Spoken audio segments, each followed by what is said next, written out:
نہج البلاغہ سے چوتھا خطبہ، سیکنڈ لاسٹ، خلفائے ثلاثہ کی توثیق مولا علی علیہ السلام کی طرف سے، مولا ابو بکر، مولا عمر، مولا عثمان رضی اللہ عنہم اجمعین وعلیہم السلام کی توثیق ایک خطبے کے اندر۔ حجت الاسلام مفتی جعفر حسین کے اردو ترجمہ، پیج نمبر 643، مکتوب نمبر 6۔ یہ خط ہے جو معاویہ بن ابی سفیان رضی اللہ تعالیٰ عنہ کے نام مولا علی نے لکھا جب انہوں نے بغاوت کی۔ تو یہ خط جو لکھا، یہ ورڈ بائی ورڈ میں خط پڑھنے لگا ہوں، مولا علی کا خط معاویہ بن ابی سفیان کے نام۔ وہ کہتے ہیں، جن لوگوں نے ابو بکر، عمر اور عثمان کی بیعت کی تھی، انہوں نے میرے ہاتھ پر اسی اصول کے مطابق بیعت کی ہے جس اصول پر وہ ان تین خلفاء کی بیعت کر چکے تھے۔ مولا علی اپنی خلافت کی دلیل کس کو بنا رہے ہیں؟ ان اصحاب کو کہ جنہوں نے ابو بکر، عمر اور عثمان کو خلیفہ چنا۔ اس کا مطلب ہے کہ ان کی خلافت بھی پھر ٹھیک تھی۔ مولا علی کہہ رہے ہیں میری خلافت کو جسٹیفائی کر رہی ہیں یہ چیزیں کہ انہی لوگوں نے مجھے خلیفہ چنا ہے جنہوں نے ابو بکر، عمر، عثمان کو چنا تھا۔ ٹھیک ہے جی۔ اب وہ جو ہے وہ سنیوں کے اندر جو ناسبی گھسے ہوئے ہیں وہ کہتے ہیں نہیں، یہ تو وہ تھے باغی تھے جو حضرت عثمان کو قتل کرنے آئے تھے، وہ صحابہ کرام تھے، باغی نہیں تھے۔ وہ بیچ میں کچھ لوگ گھسے لیکن وہ بھی یہودی نہیں، مسلمان ہی تھے، ان کو تعویل کی غلطی لگی۔ یہ عبداللہ بن سبا والا جو ڈھونگ رچایا ہوا ہے نا، عبداللہ بن سبا بعد میں آیا، اسے مولا علی نے خود قتل کروایا۔ مسئلہ نمبر 157 میں نے ان کے پوری اس ڈاکٹرائن کا چٹا بٹا کھول دیا بخاری اور مسلم کی روشنی میں۔ چند بدماشوں کو بچانے کے لیے ان لوگوں نے یہ ایک جو ہے ڈاکٹرائن گھڑی کہ جی عبداللہ بن سبا کوئی تھا، 40,000 صحابہ کی اس نے مت مار دی، نعوذ باللہ، ایک کلے نے۔ تو پھر کی تربیت تو 40,000 بندے دی، عقل مت لو، صحابہ کرام کی توہین کرتے ہو یہ بات کر کے کہ ایک عبداللہ بن سبا نے سب کی مت مار دی، نعوذ باللہ من ذالک، حیا کرو۔ تو مولا علی کہہ رہے ہیں معاویہ سے کہ ابو بکر، عمر اور عثمان کی بیعت جن اصحاب نے کی تھی نا، انہی اصولوں پر، تو حضرت علی جس اصول پر خلیفہ بنے وہ تو ٹھیک، اور اسی اصول پہ مولا علی کہہ رہے ہیں ابو بکر، عمر، عثمان بھی خلیفہ بنے تو وہ بھی ٹھیک۔ ٹھیک ہے نا جی، سمپل میتھمیٹکس ہے۔ جن لوگوں نے ابو بکر، عمر، عثمان کی بیعت کی تھی، انہوں نے میرے ہاتھ پر اسی اصول کے مطابق بیعت کی جس اصول پر ان کی بیعت کر چکے تھے، اور اس کی بنا پر جو حاضر ہے اسے پھر نظر ثانی کا حق بھی نہیں ہے کہ جی اسی تے ہے نہیں سا انہوں کو خلیفہ چن لیا۔ انہوں نے کہا تہاڈی کے اوقات ہے؟ جب اصحاب بدر، اصحاب شجرہ نے مولا علی کو خلیفہ چن لیا، تم لوگوں کی فتح مکہ پہ معافی مانگنے والے لوگوں کی کیا اوقات ہے ان کے مقابلے پہ؟ ہمارے مقابلے پہ نہیں، ان کے مقابلے پہ کوئی نظر ثانی کا حق نہیں، اور جو وقت موجود نہ ہو اسے رد کرنے کا اختیار بھی نہیں۔ اور شورا کا حق صرف مہاجرین اور انصار کو ہے، وہ اگر کسی پر ایکا کر لیں اور اسے خلیفہ سمجھ لیں تو اس میں اللہ کی رضا اور خوشنودی سمجھی جائے گی۔ تو کہتے ہیں کہ اللہ کی رضا بھی اس میں ہے۔ اب جو کوئی اس کی شخصیت پر اعتراض یا نیا نظریہ اختیار کرتا ہوا الگ ہو جائے، یعنی وہ شخصیت جس کو اصحاب رسول نے چنا ہے صلی اللہ علیہ وآلہ وسلم، وہ اس سے الگ ہو جائے تو اسے وہ سب اسی طرف واپس لائیں گے بائی فورس جدھر سے وہ منحرف ہوا ہے، اور اگر انکار کرے گا تو اس سے لڑیں گے، کیونکہ ایسا شخص مومنین کے طریقے سے ہٹ کر دوسری راہ پر ہو لیا ہے، اور جدھر وہ پھر گیا ہے اللہ تعالیٰ بھی اسے ادھر ہی پھیر دے گا۔ اگر بندے دا پتر نہ بڑھیا تو اللہ تعالیٰ پھر اسی گمراہی چوں سٹ دے گا۔ تو بائی فورس معاویہ ہم تجھے رائے راست کے اوپر لے کر آئیں گے، مجھے خلیفہ چنا ہے اصحاب بدر، اصحاب شجرہ نے۔ اب یہ دیکھیں کتنے کلیئر کٹ، اور یہ جو اشارہ کیا یہ سورۃ الحجرات کی آیت نمبر 9 ہے کہ جب کوئی مسلمان گروہ باغی ہو جائے نہ حق، اس کے خلاف قتال کرو یہاں تک کہ وہ توبہ پر آمادہ ہو۔ تو اسی کی بنا پہ یہ قتال کیا گیا، جنگ صفین ہوئی۔ تو وہ کہتے ہیں ہم بائی فورس تجھے لے کے آئیں گے، اگر پھر بھی نہ آیا تو پھر ادھر ہی چلا جا جدھر اللہ نے تجھے پھینکا۔ اللہ اکبر۔ اے معاویہ، میری جان کی قسم، اگر تم اپنی نفسانی خواہشوں سے دور ہو کر عقل سے دیکھو گے تو سب لوگوں سے زیادہ مجھے ہی عثمان کے خون سے بری پاؤ گے، مگر یہ کہ تم بہتان باندھ کر کھلی ہوئی چیزوں پر پردہ ڈالنا چاہتے ہو۔ والسلام۔ چلو مسلمان مانا معاویہ کو، میں اہل تشیع کو بھی کہتا ہوں وہ کمزور درجے کا مسلمان تھے لیکن ہے مسلمان تھے، منافق نہیں تھے، ان کا معاملہ اللہ کے سپرد۔ السلام بھی اس میں کیا، والسلام لکھ کے خط کو مکمل کیا، اور کہا یہ جو عثمان کے قتل کا جو بہانہ بنایا ہے مجھے خوب پتا ہے سانو. تو یہی آپ دیکھ لیں ادھر بھی کلیئر کٹ سیدنا علی بھی کہہ رہے ہیں کہ یہ اللہ کی منتخب کردہ شخصیات ہیں جن کو اصحاب بدر اور اصحاب شجرہ چنے. اگر یہ کوئی اس طرح کی حرکت کرو گے تو تلوار کے زور پہ تمہیں سیدھے راستے کے اوپر میں لے کے آؤں گا. ایک بات خصوصاً اہل تشیع کے لیے کر دوں, اپنا اہل سنت کا مقدمہ میں ان کے سامنے رکھ دیتا ہوں کہ اہل تشیع بھائیوں سے بھی میری ریکویسٹ ہے کہ وہ اہل سنت کے بارے میں اس حوالے سے کوئی بدگمان نہ ہو. اہل سنت میں کوئی دوسری رائے نہیں ہے. ہم حضرت معاویہ ہوں, حضرت مغیرہ ابن شعبہ ہوں, حضرت عمر ابن عاص ہوں, حضرت بصر ہوں رضی اللہ عنہم اجمعین, ہم صرف ان کا اتنا دفاع کرتے ہیں کہ ان پہ لعنت نہ کریں. ان کے مرنے کے بعد وہ اللہ کے پاس جا چکے ہیں, اللہ جانے ان کا معاملہ. ہم صرف اتنا دفاع کرتے ہیں, باقی ان کی غلطیوں کا کوئی جھوٹا دفاع نہیں کرتے. ہم الحمدللہ ابو بکر, عمر, عثمان و علی اور حسن ابن علی ان 5 ہی کو خلفائے راشدین مانتے ہیں. ایون امام ابن تیمیہ نے منہاج السنہ میں لکھا کہ خلفائے راشدین 5 ہیں, ابو بکر, عمر, عثمان, علی اور حسن ابن علی. 6 مہینے ان کے بھی ڈال کے 30 سال پورے ہوتے ہیں. حافظ ابن کثیر نے آیت الاستخلاف سورہ نور آیت نمبر 55 کے کانٹیکسٹ میں تفسیر ابن کثیر میں, حافظ ابن کثیر المتوفی 774 ہجری, انہوں نے بھی لکھا ہے کہ یہ 12 خلفاء والی جو حدیث پیش کر کے تو یزید کو ان لوگوں کو بیچ میں ڈالتے ہیں, یہ 12 خلفاء نہیں 5 ہی ہیں کنزیکٹو. بعد میں 12ویں امام محمد مہدی ہیں, بیچ میں خلیفہ آئیں گے, ان میں سے ایک عمر بن عبدالعزیز ہیں. انہوں نے نہ معاویہ کو نہ یزید ابن معاویہ کو خلفائے راشدین میں شامل ہی نہیں کیا, نہ ابن تیمیہ نے, نہ ان کے شاگرد امام ابن کثیر نے. تو یہ الحمدللہ کوئی دوسری رائے نہیں. ہم صرف کہتے ہیں کہ لعنت نہ کریں اور اس حوالے سے ذرا اصلاح کا دروازہ تاکہ کھلا رہے. اب آخری خطبہ اور اس کے بعد ایک مثال ہے بڑی انٹرسٹنگ, اور اس آخری خطبے کو ڈسکس کرنے سے پہلے ایک دفعہ دروشی پڑھ لیجئے. اللہم صلی علی محمد وعلی آل محمد کما صلیت علی ابراہیم وعلی آل ابراہیم انک حمید مجید. اللہم بارک علی محمد وعلی آل محمد کما بارکت علی ابراہیم وعلی آل ابراہیم انک حمید مجید. بھائیو یہ یقین کریں مجھے یہ باتیں کرتے ہوئے بھی شرم آ رہی ہے کہ ہمارے علماء اور ذاکرین نے کس درجے تک احادیث کی کتابوں میں خیانت کی ہے, سنیوں نے بھی اور شیعوں نے بھی.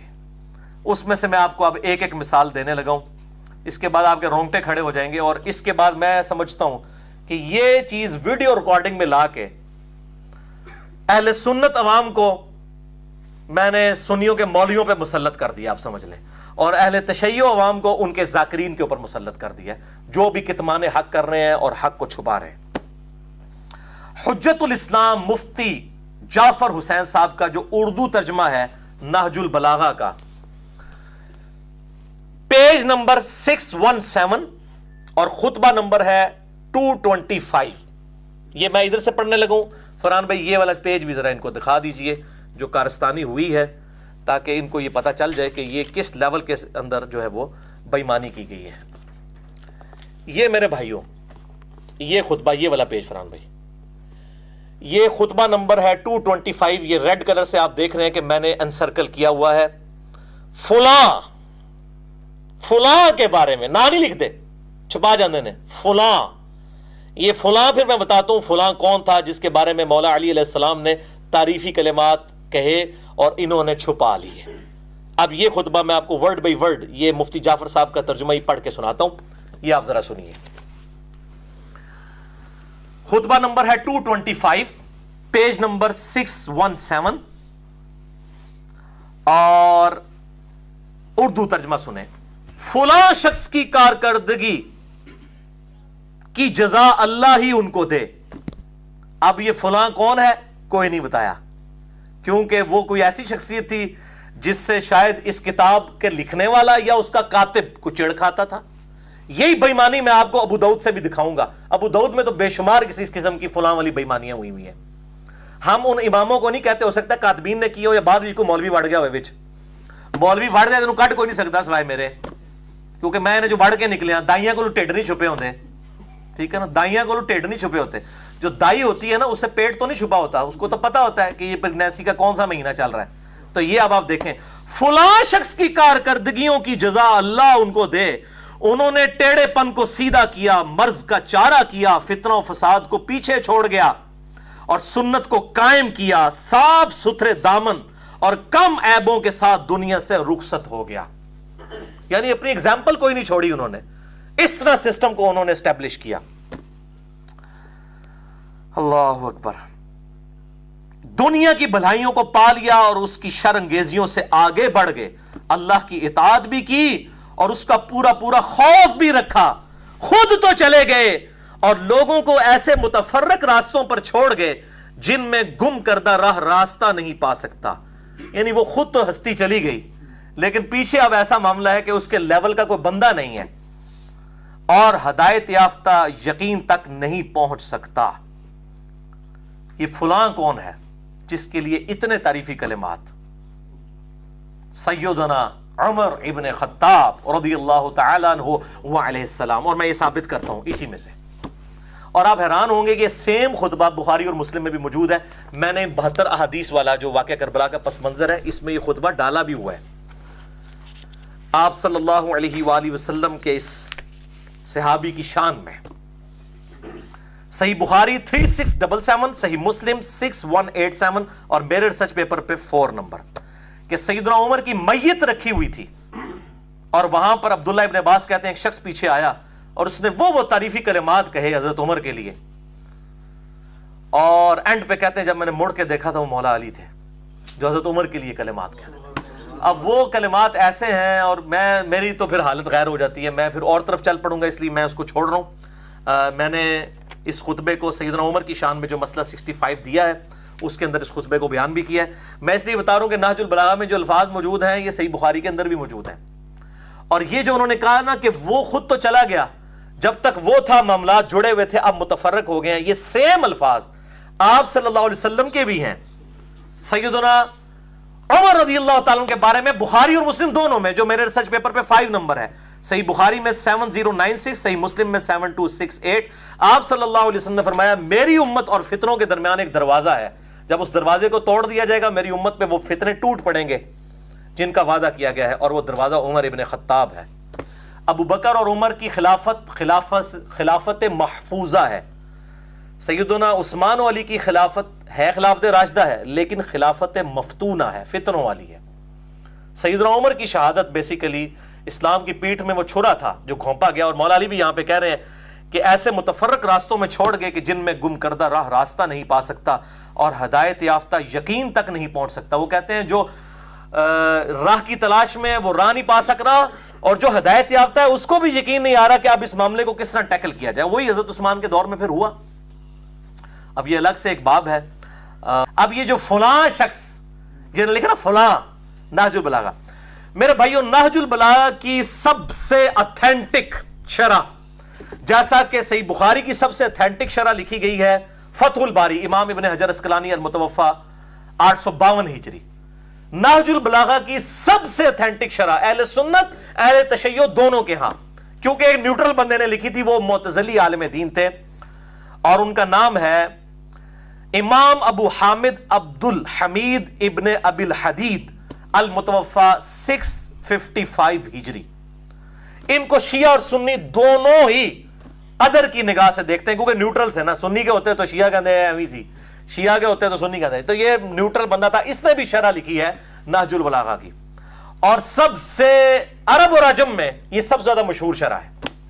مکتبۃ الشاملہ اہل تشیع کا بھی بنا ہے, عرب کے لوگوں نے یہ سنیوں کی کتابوں کا بھی بنایا اور شیعہ کے بھی, وہ میرے پاس ہے, اس میں بھی نہج البلاغہ کی یہ ساری شروحات رکھی ہوئی ہیں.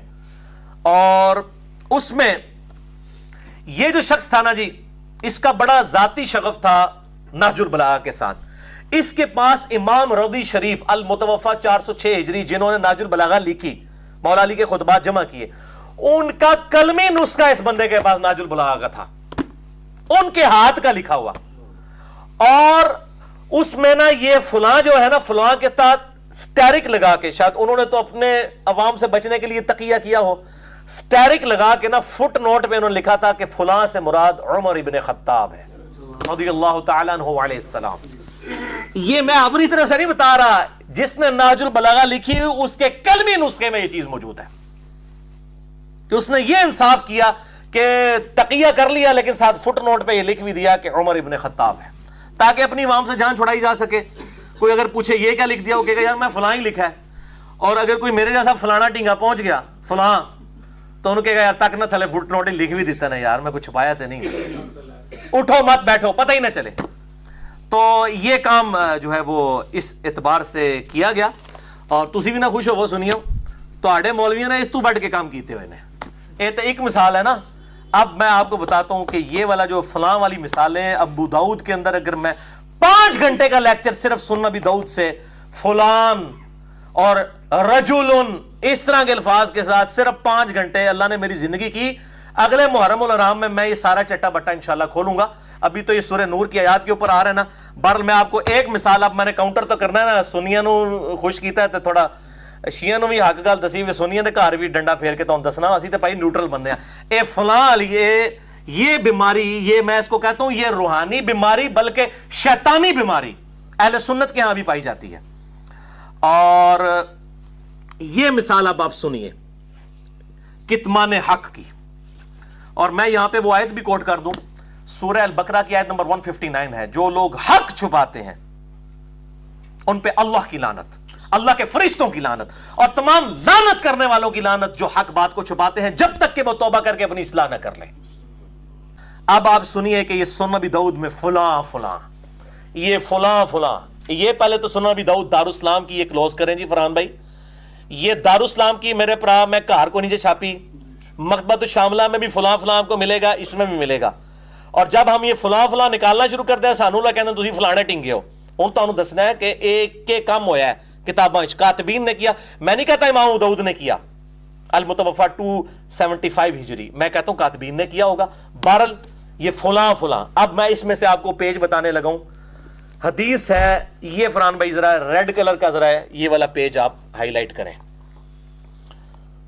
یہ سنن ابی داؤد میں حدیث نمبر ہے 4648 انٹرنیشنل نمبرنگ کے مطابق.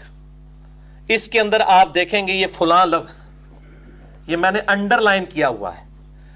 جب فلاں شخص فلاں کو ملنے کوفے آیا تو اس نے فلاں کو کھڑا کیا اور اس نے علی کے بارے میں یہ کہا, علی پہ لعنت کروائی, نعوذ باللہ. یہ 2 فلاں ہیں, اے میں تو لب کے دسنا ہے کیڑے فلانے نے. یہ 2 فلاں کون ہیں؟ فلاں نمبر 1, فلاں نمبر 2. یہ سنن ابی داؤد میں 4648 نمبر حدیث ہے, 4648. یہ آپ نے دیکھ لیجیے. اب آپ ذرا دیکھیے میرے بھائیوں, میں اب آپ کو یہ پڑھ کے بتا. اور یہ حدیث یہ نہ سمجھیے گا یہ حدیث کوئی ضعیف حدیث ہے. اس حدیث کو دور حاضر میں 4 بڑے بڑے محققین, جن سے بڑا کوئی محقق نہیں ہے, حدیث کی فیلڈ کا امام اور سنیت کا اس سے بڑا کوئی ٹھیکیدار بھی نہیں ہے. نمبر 1 شیخ ناصر الدین البانی, محدث اعظم سعودیہ, جو رہے پھر وہاں سے نکال دیا گیا ان کو, المتوفا 1420 ہجری. نمبر 2 شیخ زبیر لزئی رحمہ اللہ تعالی, المتوفا 1435 ہجری. نمبر 3 شیخ شعیب آرنوت, یہ بھی عرب کے اسکالر ہیں, المتوفا 1438 ہجری, وہ ابھی فوت ہوئے ہیں. اور نمبر 4 شیخ غلام مصطفیٰ ظہیر صاحب حافظہ اللہ تعالی. وہ تو مجھے گالیاں نکالتے ہیں لیکن میں علم کی قدر کرتا ہوں. انہوں نے بھی, تسی بھی کہہ دو حافظہ اللہ تعالی, اللہ تعالیٰ ان کی حفاظت کرے شیاطین کے شر سے, من الجنت والناس. انہوں نے بھی اس حدیث کو صحیح کہا, اور الحمدللہ کتمان حق والے معاملے میں اللہ تعالیٰ نے اس حوالے سے محفوظ کیا. باقی معاملات میں بھی اللہ تعالیٰ ان کو ہدایت دے, ہم تو دعائیں ان کے لیے کر سکتے ہیں. تو ان چاروں نے اس حدیث کو صحیح کہا ہوا ہے. اور میں پہلے ابو داؤد میں سے آپ کو الفاظ پڑھ کے بتاتا ہوں عربی نسخے کے. لما قدم فلان الی الکوفہ, جب فلاں شخص کوفے میں آیا, اقام فلان, تو اس نے فلاں کو کھڑا کیا, خطیباً, خطیب کی حیثیت سے, سپاس نامہ پڑھنے کے لیے. فاخذ بیدی سعید بن زید, تو وہ تابعی کہتے ہیں سعید ابن زید جو سیدنا عمر کے بہنوئی اور عشرہ مبشرہ میں سے تھے, انہوں نے میرا ہاتھ پکڑا اور کہا الا ترى الى هذا الظالم, تو اس ظالم شخص کو نہیں دیکھ رہا. یہ کہتے ہیں جی یہ اپنی طرف سے کہتا ہے ظالم مغیرہ, ظالم مغیرہ. احمد انہوں دسنا وا اے پائی جی سعید ابن زید نے کیا ہوا ظالم,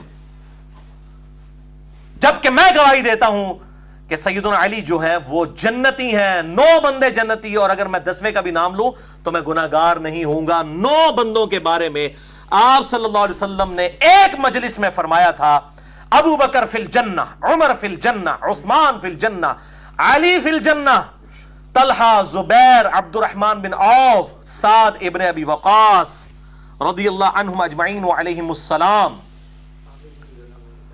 یہ سب کے سب لوگ جنت میں. اور اگر چاہوں تو میں 10ویں کا نام بھی بتا دوں کہ وہ بھی جنت میں. پھر خاموش ہو گئے. انہوں نے پوچھا 10ویں کا بتائیں. ان کا 10واں شخص میں ہوں، جس کے بارے میں نبی صلی اللہ علیہ وسلم نے فرمایا تھا سعید ابن زید، شروع کے مسلمانوں میں سے. سیدنا عمر کا بہنوئی ان سے بھی پہلے مسلمان ہوا، اور سیدنا عمر کی ماریں کھانی پڑی ان کو. سعید ابن زید. اب وہ شخص کا فتویٰ، یہ کوئی میرا فتویٰ نہیں ہے. اس ظالم شخص کو دیکھو. اب یہ ظالم کون ہے، یہ فلاں فلاں کون ہے. اب یہ الحمدللہ جو میں نے کہا نا کہ یہ حق بات چھپتی نہیں ہے، اللہ کا شکر ہے. اللہ تعالیٰ نے اس بات کو ظاہر فرمایا. سیم منوان 8 راوی ہیں اس حدیث میں، ابو داؤد میں 4648 میں 8 کے 8 وہی راوی ہیں ایک اور کتاب کے اندر، وہ ہے سنن نسائی الکبریٰ. کوئی سند کا بھی فرق نہیں ہے، 100% سند وہی ہے. اور وہاں دونوں فلاں کے نام بھی ہیں کہ فلاں نمبر 1 کون ہے اور فلاں نمبر 2 کون ہے. امام نسائی نے نہیں تھے، امام نسائی نو پھر شہید بھی کر دیتا گیا نا. اس طرح بندہ کتے بچتا ہے. امام نسائی نے چٹا بٹا کھول دیا سنن نسائی الکبریٰ کے اندر. سنن نسائی الکبریٰ کا چیپٹر ہے فضائل صحابہ. اس میں آپ کو فلاں فلاں پتہ چل جائے گا. سنن نسائی الکبریٰ میں انٹرنیشنل نمبرنگ کے مطابق 8208 نمبر حدیث ہے، جو کہ اس کتاب میں، چونکہ یہ اسی میں سے چیپٹر نکالا گیا ہے، اور اس میں ٹوٹل احادیث ہیں 284.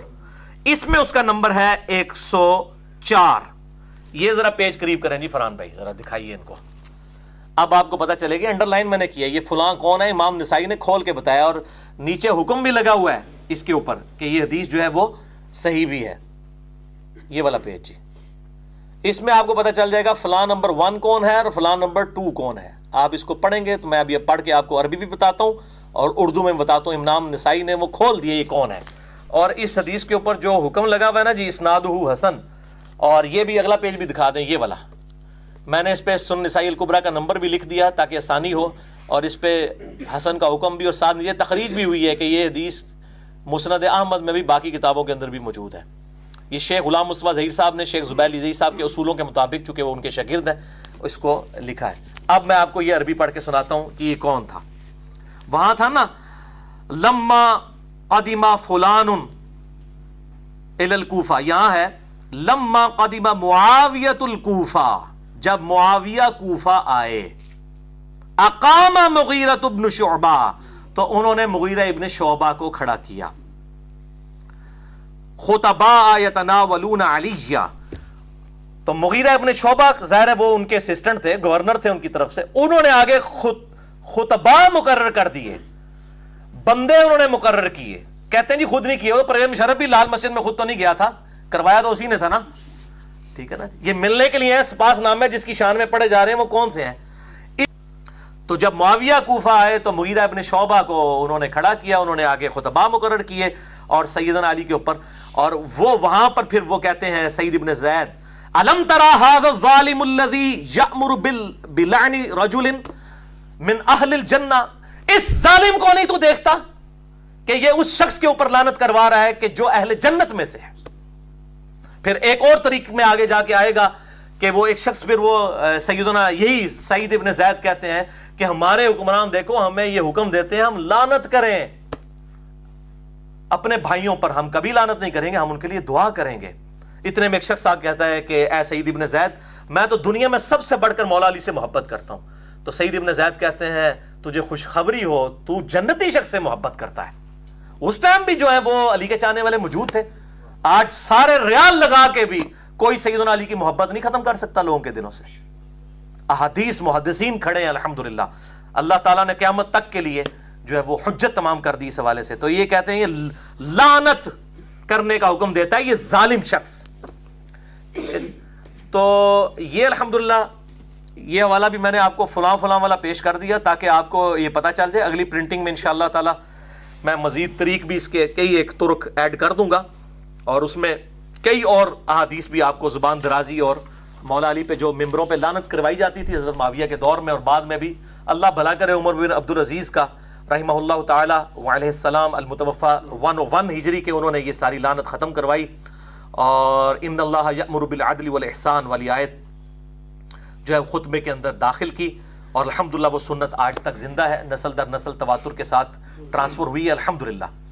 اب انشاءاللہ باقی گفتگو ہم اگلے لیکچر میں کریں گے اہل سنت کے حوالوں کے اعتبار سے، اور اس میں پھر آپ کو کئی ایک ٹروتھ اور انشاءاللہ ریویل ہوں گے انشاءاللہ تعالی. اللہ تعالیٰ سے دعا ہے جو حق بات میں نے کہی اللہ تعالیٰ ہمارے دلوں میں راسخ فرمائے. اگر جذبات میں میرے منہ سے کوئی غلط بات نکل گئی تو اللہ تعالیٰ ہمارے دلوں سے معاف کر دے، ہمیں کتاب و سنت کی تعلیمات پر عمل کر کے دوسرے بھائیوں تک پہنچانے کی توفیق عطا فرمائے. سبحانک اللہم و بحمدک اشہد ان لا الہ الا انت استغفرک و اتوب الیک وما علینا الا البلاغ المبین. جزاکم اللہ خیرا.